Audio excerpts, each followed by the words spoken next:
Buenos días a todas y a todos. Nancy Flores de la revista Contralínea.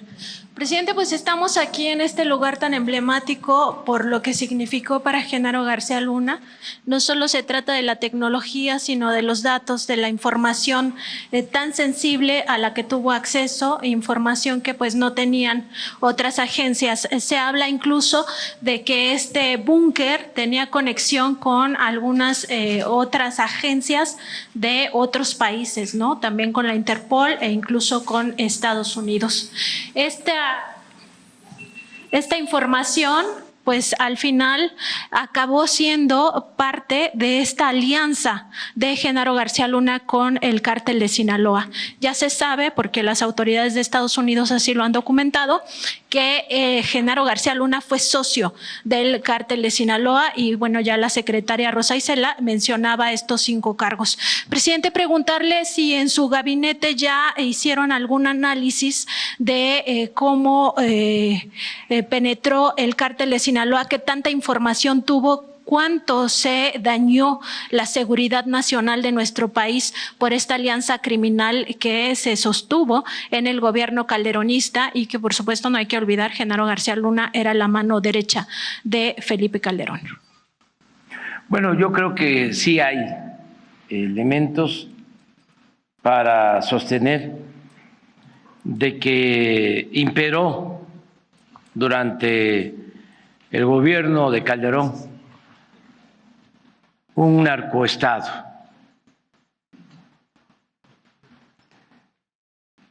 Porque fue un gobierno de principio a fin, violatorio de la Constitución, un gobierno, como lo dijimos en su momento, espurio. No hay que olvidar los antecedentes. A Calderón lo impusieron los oligarcas de México.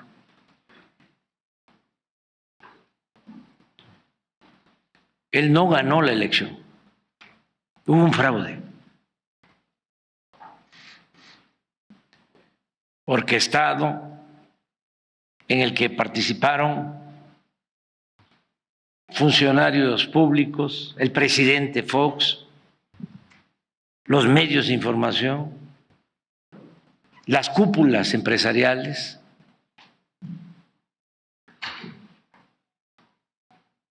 Fue una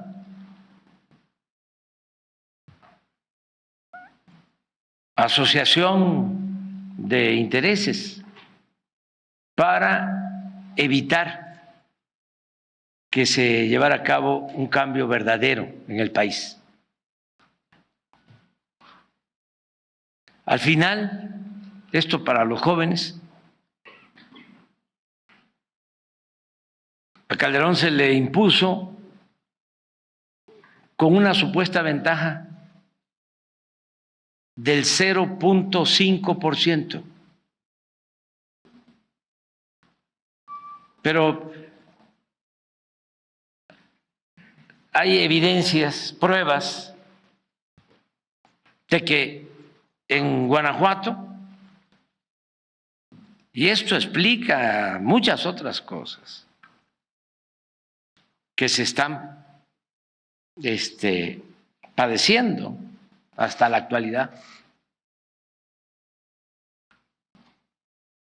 porque en esa elección tomaron las casillas, todas. Y esto confesado por el secretario de Gobierno de ese entonces. Existen las pruebas. Lo grabaron en una reunión, se publicó ese testimonio en el periódico AM de León. Y ellos hablan de que le aportaron 300,000 votos falsos a Calderón. Si la diferencia fue de 240,000 solo con ese operativo en un estado se prueba que no ganó. Pero no solo fue eso. En Nuevo León, Natividad González Parás, que era gobernador, se metió porque hubo un acuerdo con los gobernadores del PRI para apoyar al PAN. Como después, cuando fue candidato el licenciado Peña Nieto, hubo un acuerdo para que los gobernadores del PAN y dirigentes del PAN apoyaran al PRI. Fox no llamó a votar por la candidata de su supuesto partido, Josefina Vázquez Mota, llamó a votar por Peña Nieto. Es que tenemos que recordar todo esto, porque si no, no entendemos cómo se fueron presentando las cosas. Y lo mismo sucedió en Sonora. El gobernador Burs ayudó en el fraude. Y en Coahuila, y tenemos los testimonios del gobernador, que por cierto está preso, de Tamaulipas, las llamadas de la maestra del Bester, las llamadas del secretario de Comunicaciones de ese entonces de Fox con el gobernador de Tamaulipas, agradeciéndole por la participación en el fraude. Bueno, el propio testimonio de Fox, diciendo, claro que participé, pero no me descubrieron. La prueba es que no me hicieron nada. Eso es lo que él dice. ¿No lo puedes volver a poner? Entonces, ¿qué hace Calderón? Primero demuestra que no tiene autoridad moral, que no tiene principios, que no tiene ideales, que es un ambicioso vulgar. Bueno, está también de manifiesto su frase cuando le hace una entrevista Denise Dresser. Es la de Televisa, ¿verdad? Merker, Denise Merker. Y dice, oye, ahí está la entrevista, pero tú aceptas toda la guerra sucia en contra de López Obrador. Estamos en campaña. Cuando se lanzaron con todo, con la frase de que yo era un peligro para México, que por cierto la acuñó un publicista estadounidense,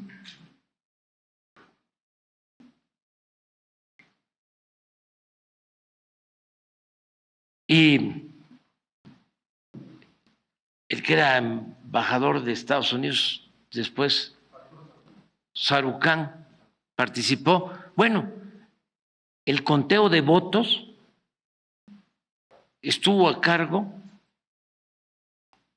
de una empresa del cuñado de Calderón y de Brando, que una vez que hacen el fraude, es que le vende la empresa a Carlos Slim.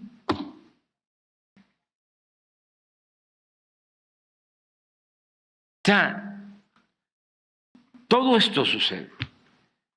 Entonces, le dice Denise Merker, pero tú sabes de esto, ¿sí? Y lo permites. Y él contesta, mira, Denise, como dicen en mi pueblo, haya sido como haya sido. Entonces, eso refleja bien la personalidad de Calderón. Él tiene instintos autoritarios y es un prototipo de la derecha y el conservadurismo en México.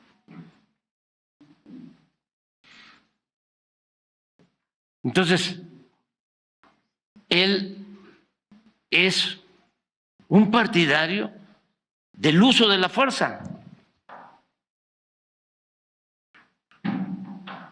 Está convencido. Bueno, hasta el día que juzgaron a García Luna, su último comunicado sobre este tema, ¿qué dice? Yo ordené el combate a los narcotraficantes y lo volvería a hacer.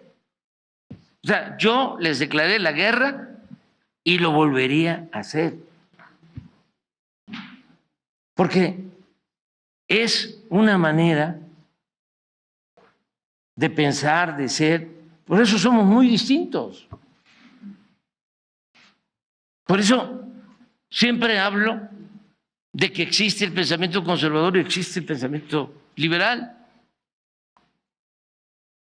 Pero no solo Calderón, hay millones que piensan de esa manera. En la mano dura, en mátalos en caliente, en que hay que barrer, hay que limpiar. Otra cuestión que es muy ilustrativa es esa conversación que narra el que fue gobernador de Coahuila, Moreira,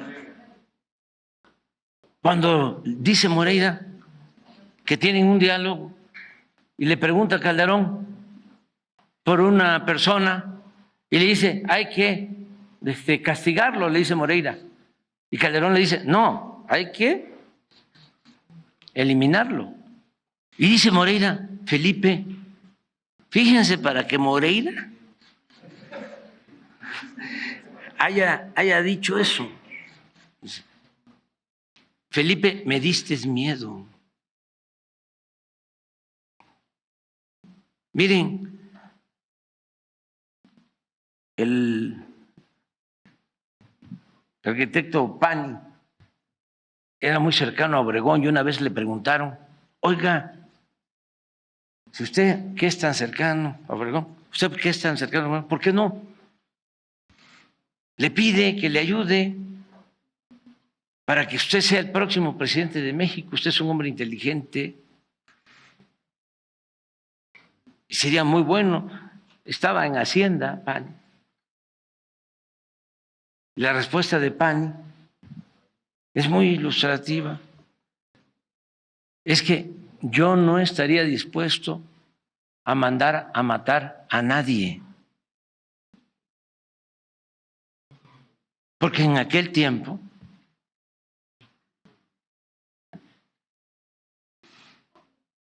precisamente en ese periodo fue lo del asesinato de Serrano y lo de Huixquilac en Morelos. Y así era. Pero esa mentalidad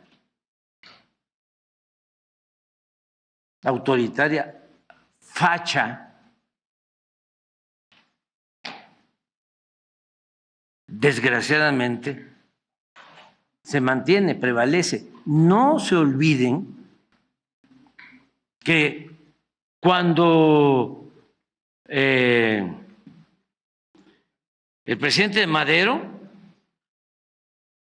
hubo autoritarismo. La hazaña con que asesinaron a Gustavo Madero es horrorosa. Bueno, el asesinato del presidente Madero, del vicepresidente Pino Suárez, por Huerta, y al que escogieron como sicario para asesinarlo, que había estado en otras partes reprimiendo movimientos campesinos revolucionarios, y la forma como toman la decisión. Pero también cuando se lleva a cabo un movimiento popular patriótico durante el gobierno del general Cárdenas, lo mismo. Bueno, mandaban de Italia volantes de Mussolini para apoyar a la derecha mexicana, al conservadurismo mexicano. Volantes fabricados allá. Y volantes, a ver si en uno de mis libros los tengo, esos volantes, creo. Sí, hechos allá, en Italia. Y dirigidos con mucha claridad a la clase media, a ciertos sectores de la clase media. Entonces, de ahí se inspira y se forma Calderón. De modo que cuando va en busca de legitimidad, lo que no obtuvo en las urnas, porque yo sostengo que en esa elección nosotros ganamos con más de 5 puntos de ventaja.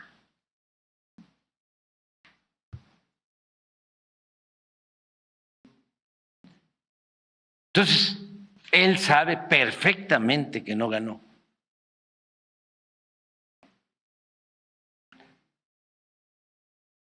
Alguien le aconseja,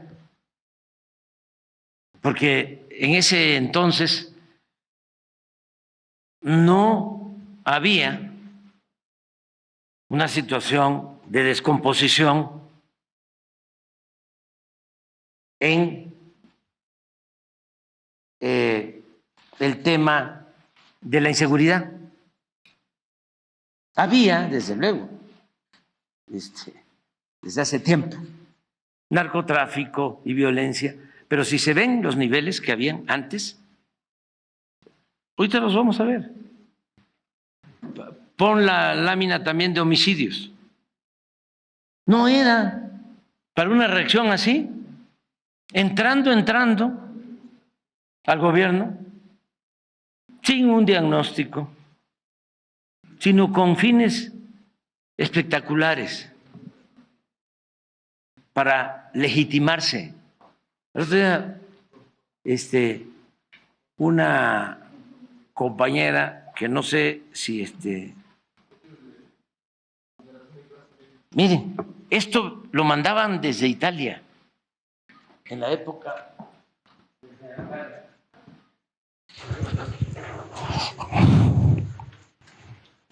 Estos volantes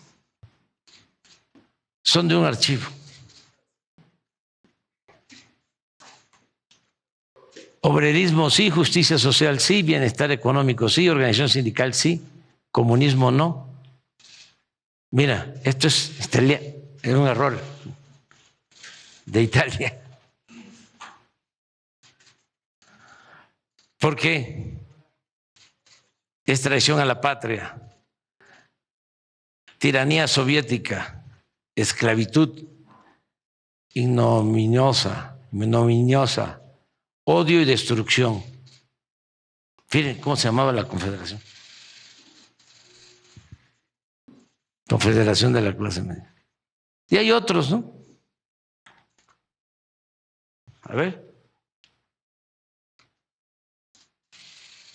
También hecho en Italia.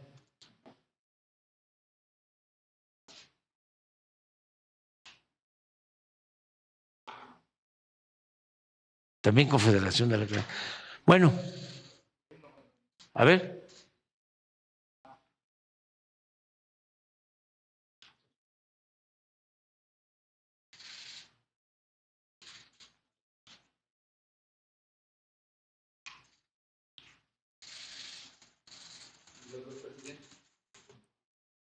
A ver.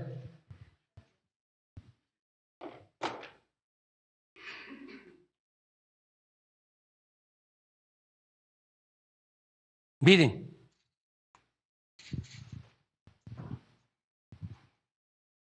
Aquí estaba Fox. Este es exactamente 18, ¿no?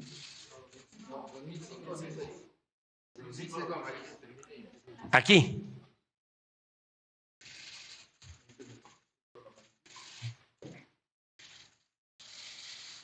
No, no había. Estos son homicidios.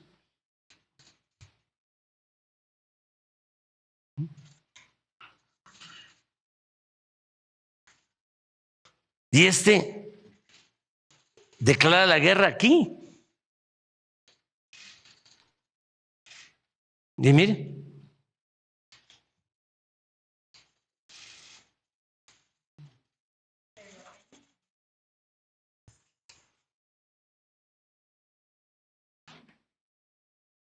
O sea, desde que tomo posición, creo que es aquí, ¿no? 18, aquí.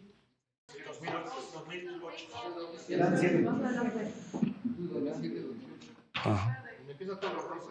Ajá. Aquí. Aquí es donde sale ya vestido de militar, que va a Chilpancingo. A Patzingán. Llega a Uruapan en avión. Y dice el gobernador de ese entonces que no lo veía porque venían todos vestidos de verde y el general secretario de ese entonces pues es corpulento y venía también Vallejo, que ahora es el ingeniero nuestro que también es corpulento, que era auxiliar del general secretario en ese entonces. Entonces estaba a punto de decirle el gobernador al general secretario y el presidente cuando se aparece. Bueno, su chamarra verde y su gorra, y todavía en el camino hacia Patzingán, que es tierra caliente, le dice, oye, ¿no te vas a quitar la chamarra? Dice, hay mucho calor allá. No. Y se la aventó así con chamarra y ahí fue a declarar la guerra. Aquí, a pegarle un garrotazo a lo tonto. Él, el que le aconsejó, o los que estaban detrás de él, o los que lo mal aconsejaron, quién sabe, ¿no? Pero él le pegó sin duda un garrotazo a lo tonto, al avispero. Y a partir de ahí, aquí, estos 2 años, 10 y 11, son los mayores índices de letalidad. En los enfrentamientos, todos los heridos eran rematados. Eran más los muertos en los enfrentamientos que los heridos y detenidos. Era el mátalos en caliente. Y esa era la idea, de querer resolver el problema así. Entonces, es un asunto de fondo. No es que a este hombre se le ocurre hacer un búnker y el túnel y... No. Por eso también los condecoraban. Porque esa mentalidad no solo es de México. Eso prevalece también en Estados Unidos. Si uno les dice, atiende tu problema de fentanilo, de tu consumo de droga, ¿sí? Fortaleciendo a las familias, evitando la desintegración de las familias. No corras a tus hijos de tu casa desde que son adolescentes. Manténlos. El Estado te va a dar a ti. Si ellos tienen muchos recursos, ¿por qué no le dan a cada familia para que mantengan a sus hijos cuando menos 3 años más? Y que no a los 18 ahuequen el ala. ¿No les he estado yo planteando de que fueron 2 padres? Con todo respeto lo digo. Por eso la fortaleza nuestra, por eso hemos aguantado los mexicanos, por nuestras culturas que tienen profundas raíces. De ahí viene nuestra fraternidad, la importancia que tienen nuestras familias. Les comentaba yo de cómo unos padres en Estados Unidos, y lo describía un articulista con mucha normalidad, fueron a un juez a denunciar a un hijo que no se quería salir de la casa y ya tenía 30 años. Papá y mamá a denunciarlo y el juez les da la razón y para afuera. ¿Ustedes creen que en México hacemos eso? Con todo respeto lo digo. Lo mismo con nuestros adultos mayores. Aquí no hay el número de asilos que hay en Estados Unidos, que hay en Europa. Aquí tenemos a nuestros papás, nuestros abuelos, los cuidamos. De allá al asilo y una vez al año los van a ver. Entonces, ¿por qué no atender eso? Si el joven opta por las drogas, por el fentanilo, pues es que le hace falta algo, le hace falta amor, le hace falta atención. Viven en la soledad, en el desamparo. Es una forma de vida muy materialista. Entonces, se requiere ver eso, atender a los jóvenes. Lo otro, la propaganda. ¿Qué se dice del fentanilo? Nada más las declaraciones de los legisladores oportunistas del Partido Republicano, que están sacando provecho, raja, del dolor humano. Porque hay mucha hipocresía. Si ellos reciben dinero de las grandes corporaciones, incluso de las farmacéuticas, para campañas, dinero para sus campañas de los que fabrican las armas, de los que comercializan las armas. Y ahora me salen que están muy preocupados. Si estuviesen realmente preocupados, estarían atendiendo las causas que llevan a que los jóvenes tomen el camino de la drogadicción. Entonces, pon la anterior, la de letalidad. Miren, esto es muy claro.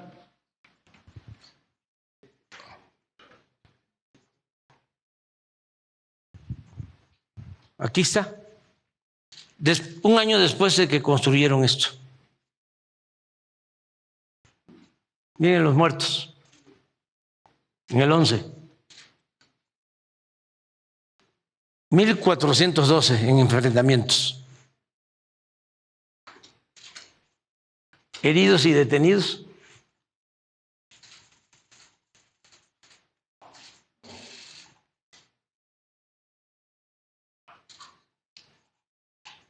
Esta es la diferencia, lo nuestro.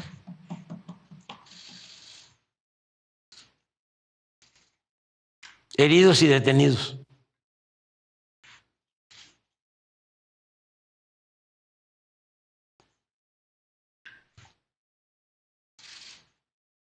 Para entender el contexto, las circunstancias en que se llevaron a cabo estas cuestiones. Entonces, nos importa por eso, porque es un debate de fondo sobre cómo enfrentar un problema grave, un fenómeno como el de la inseguridad y de la violencia. O sea, hay dos maneras. Una es atendiendo las causas y otra es atendiendo efectos con el uso de la fuerza. Investidura